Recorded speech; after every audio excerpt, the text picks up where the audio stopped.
Off the wrong leg. Put that English on the ball so it spin off the glass, but I like that. I like in traffic, over the top, boom. That's nice. I mean, that was powerful, but the dribble approach was great.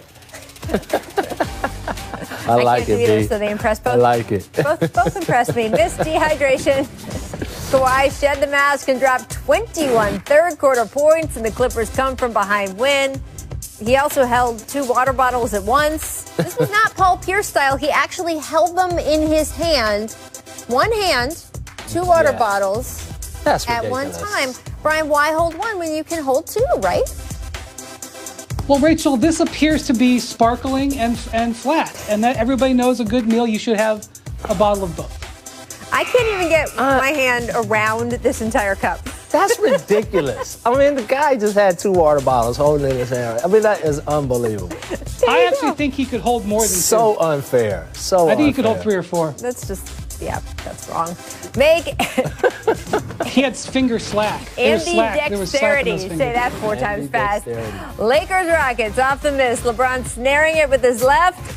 Hurls the pass up to KCP for the finish. Biz, what would LeBron average if he just played with his left hand? You coached him for 4 years. If he just played with his left. You know what? He still probably have pretty dang good numbers. I'm not going to lie. I mean, he's so talented. He's still going to get to the rim. He's still going to go by people. He still can throw passes with either hand. So he'd still be probably an all-star. Well, as we all know, he is left-handed. He plays basketball right-handed, but he is left-handed. So I would say a lot of points and a lot of rebounds. This was my question. I mean, again, Kyle had the Ben Simmons conversation. Not only did he throw it his left hand, it was perfect. You should better ask, how many yards could he have thrown against the Steelers last night? That is a question. I knew that with his left hand. Thrown or caught. Missed defense, Nuggets nicked. Jokic running out of time, running out of options. So he's like, maybe I'll just do this. Goodness. Biz, I mean, big time shot for Big Honey. Big Honey, is that I got a tough one. That nickname picked up steam in the last week, and I have come out on the show strongly that he should continue with the Joker as opposed to Big Honey. Yeah, I can't call Big Honey. Come on, man. But that's a tough shot. You shoot over Mitchell Robinson. I mean, a bona fide 7-1 shot blocker right Mitchell there. Robinson, after this game, said defending him wasn't actually that hard. No. He said that. Well, I mean, he did everything he could do right there, right? I mean, much of the NBA. There was good defense, I will admit. Yeah. Doesn't seem to agree, but there you go. Big Honey. It's just not acceptable to me. I don't know. I'm going to have some problems with this Pictures team. Make terror. Hawks Hornets. Terry Rozier going behind the back. Drives in and slams it. Come on. Brian, which was better, the move or the finish? I thought we were getting to this right off the top of Make or Miss. Well, the move was incredible, but he finishes so strongly that he falls down. I mean, he wasn't even ready for that power of that jam. So I guess I got to go with the jam because it surprised even him. And look, nobody wanted none of that action down there. I'll tell you that. When he loaded up, I mean, where is everybody else at? Somebody got to go challenge that, right? I, too, would have made. So, again.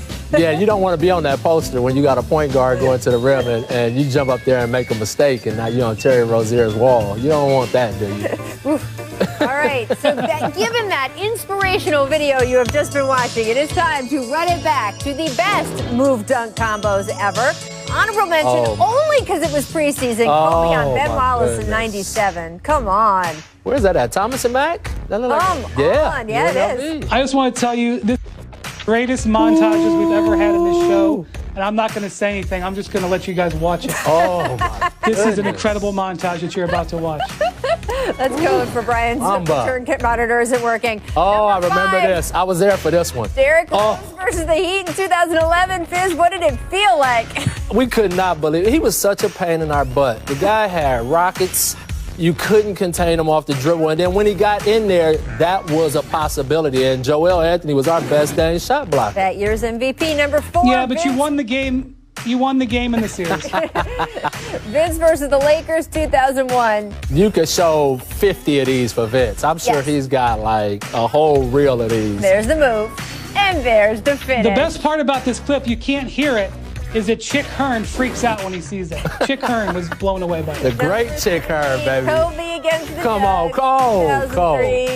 Mamba is just, come on, A man. little look afterward. That's seriously like he's in slow motion. Like, that's how he sees the game right there. That slow-mo. Man, we gonna miss him. Goodness gracious.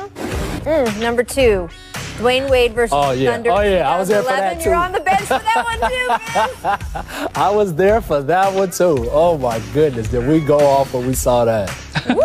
He was another guy, I'm telling you. He always says he's 6'5". He's about 6'3". But that's why I was always impressed with his dunks, because he is about 6'3". I hope he's watching this right now. Number 1, Michael Jordan Pat. versus the Knicks, 1991. Oh, man. So How does he sorry. do this? I mean, still don't know what happened here. No, the illegal defensive rules. He came over to trap the box. Oakley thought he was dribbling out, and he hit him with the spin. I was in 7th grade, just so you know. The answer, Brian, how did he do that? How did he do anything? He's Michael Jordan. Exactly. Boom. I came up with this 8-player rule. It wasn't in the COVID era. And maybe it would happen 1 time or 2 times a year in the entire NBA. And maybe it would just happen for one night because a guy or two had a twisted ankle or was under the weather for one day. This rule, this 8-player rule, was not built for contact tracing that lasts 7 days.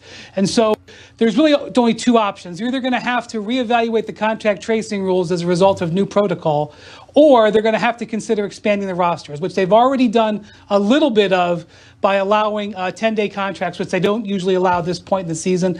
We've seen a couple of teams sign hardship players. Before this season started, Rachel, the NBA kicked around extending the amount of two-way players from 2 per team to 4 per team, or even negotiate to 3. They ended up not doing that. They may have to relook at that to give a little bit more of a buffer. Yeah, and look, that's complicated too, right, Brian? Because I was listening to the Hoop Collective podcast on the way into work today. It's excellent. I recommend it to everyone. And you and Tim Bontemps and Royce Young were discussing a team like Boston had 14 players available when they went to bed and 8 players available when they wake up the next day because of contact tracing concerns. And so you couldn't get, even if you had those expanded rosters, right, could you get the guys you would need in the right place at the right time for the game? Well, you might be able to, but you can't just sign the guy off the street. Like in the past, we've seen guys sign at 10 a.m. and start at 7:30. Now a player would have to go through a quarantine. You can't just sign them. So even getting a new player takes days. So you would ideally like to have those players healthy. But again, if they're ensnared in contract tracing, you're in the same boat. The Major League Baseball had this sort of taxi squad where they had like guys located down the road sort of playing simulated games, and that helped them grease the skids. I don't know if the NBA could look at something like that, but the G League is headed towards a bubble, and even that has issues because even if you plucked players out of the bubble who are playing well and healthy and ready and in shape, they would have to quarantine because they'd have to travel from Orlando to join the team wherever they are. This is just really complicated. The league is going day by day. Yep, and of course, if you do expand the rosters and those guys are in your traveling party,